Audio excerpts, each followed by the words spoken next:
one of the most difficult session is the one that's right after lunch. And if it talks about food security, then there is a problem because everybody is secure on his food after lunch. At any rate, the world is growing in population, and still to face the demand of the new people that is coming in the coming 20 years. FAO estimates that the additional investment in agriculture needs to reach 83 billion US dollars annually in order to provide food for those additional people. At the same time, one has to ask, is the world really suffering from shortage of food? Or is it just too expensive?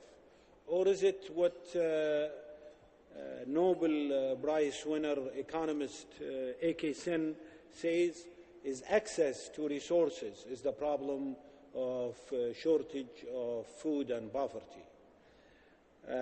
These are some of the questions that we need to address them.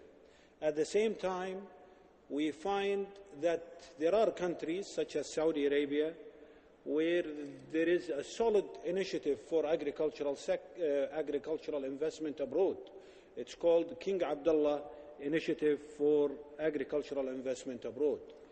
There is a mechanism that's been set up by directives, royal directives, in order to promote the investment in agricultural production abroad.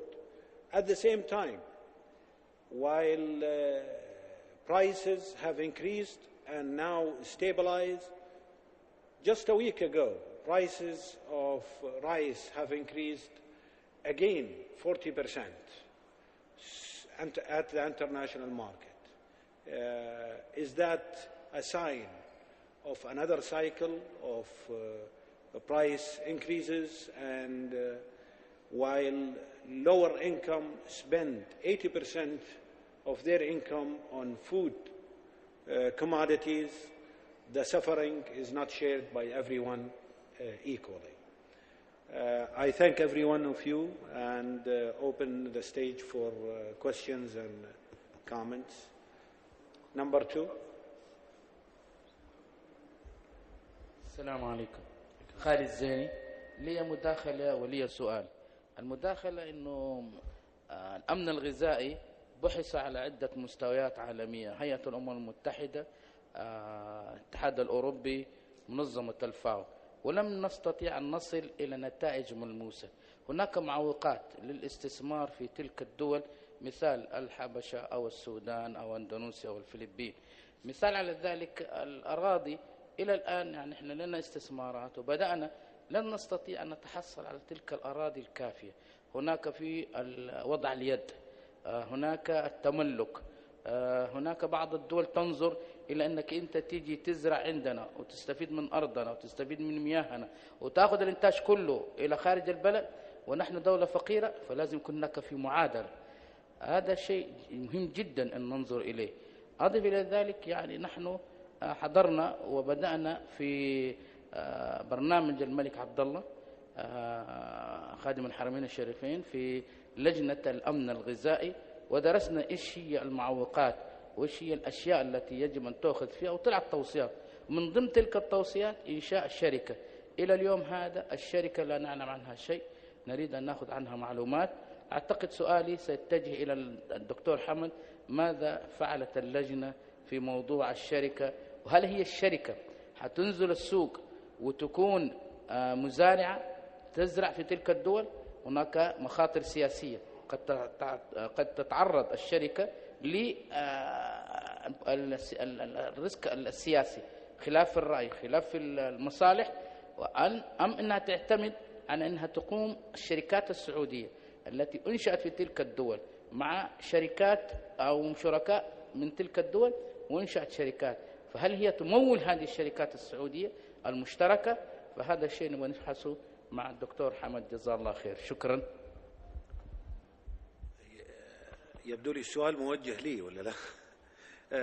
طبعا إذا كان if I may answer in English so everybody will benefit. There is at least two companies that have started. The problem was some of the private sector investor doesn't want to have a public investor as their partner. So that's one issue. They want to be private sector, totally private sector, and they want also to have a delineated, I think, conditions of the offtake agreements of the product, and also the kind of subsidies that they will be given by the government.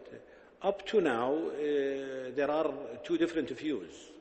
The commission assigned and headed by the Minister of Trade and Industry, which is really have a very, I would think, has a view that coincides with the investors.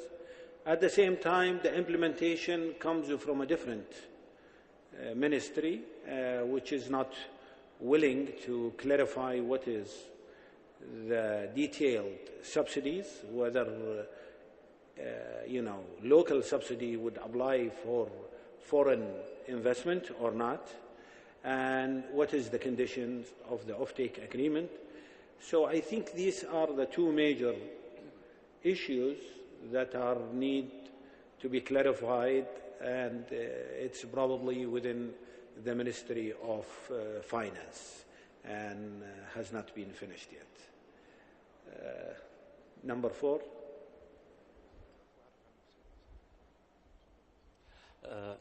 يوسف عبد الرحمن ولي رئيس مؤسسة النسور العربية للاستشارات الأمنية. سؤالي للدكتور سامي لو سمحت. Now from time to time we hear about certain technical defects in the car that we have purchased, or electrical appliances, or in food products. But the last one is the most disastrous one. It has to do with our lives. Now, I have a very bad practice every day in my family.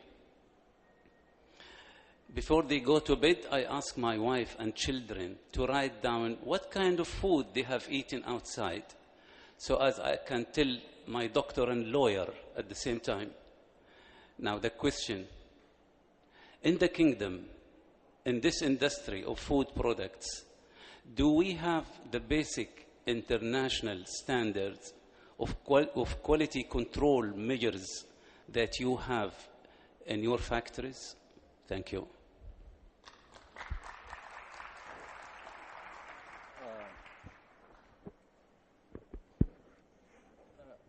Speaking about the country in general, I think there are organizations, that are taking care of this. Now, you asked me about Savola Group. We as a group have been implementing the best practices in quality management, whether it's the ISO certification, HACCP certification. We're actually the first country, the first company in the Middle East to have achieved all of these certifications. And we take that practice with us wherever we are operating in the region. But I certainly agree with you. We need more scrutiny by governing bodies, by NGOs, into the quality of food that our family is taking. And other advanced countries in the world, consumers and consumer advocates are more active than they are in our part of the world. And I think this is something we as private citizens should be championing. And we shouldn't wait, for others to guarantee for us the quality of the food that our family is getting. Thank you, Dr. Sami. Number 1. Mic number 1.